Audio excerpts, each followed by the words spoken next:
speaking of taxes in blue cities, a new fight over New York City's tax policy heating up. Mayor Zohran Mamdani is giving homeowners in the Big Apple more time to apply for exemptions from his controversial pied-a-terre tax, which went into effect July 1st.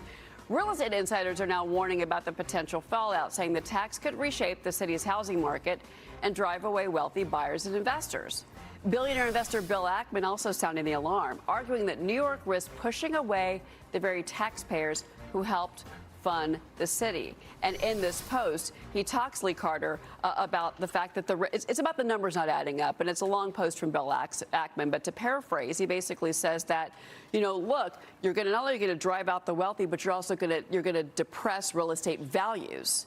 And then when those values go down, the tax collection on those values goes down, in addition to people leaving. It's a very slippery slope that we're on, because yes, people are going to leave. Yes, real estate values are going to come down. But I think also, very importantly, companies are going to leave because their leadership is not going to. A lot of people that have these pied-a-terres are here because they want to work here. They want to create jobs here.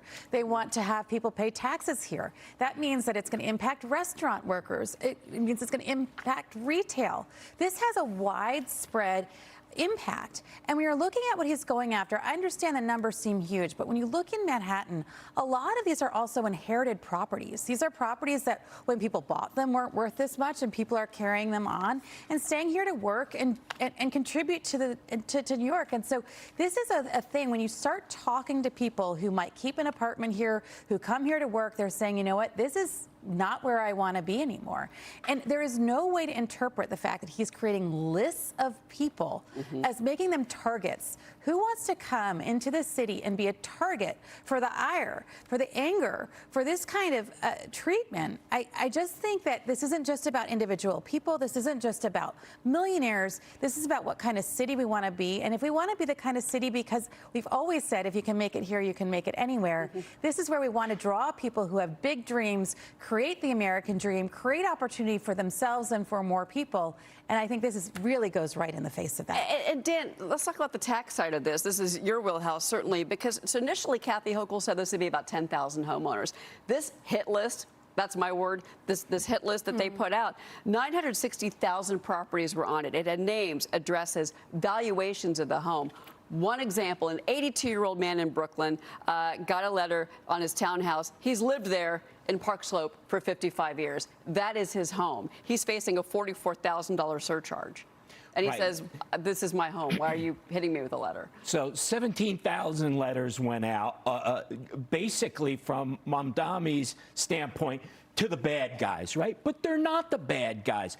These are the people that are spending money in New York City, that are fueling the economy of New York City. Why would you want to vilify them? But look, here's the basics of all this.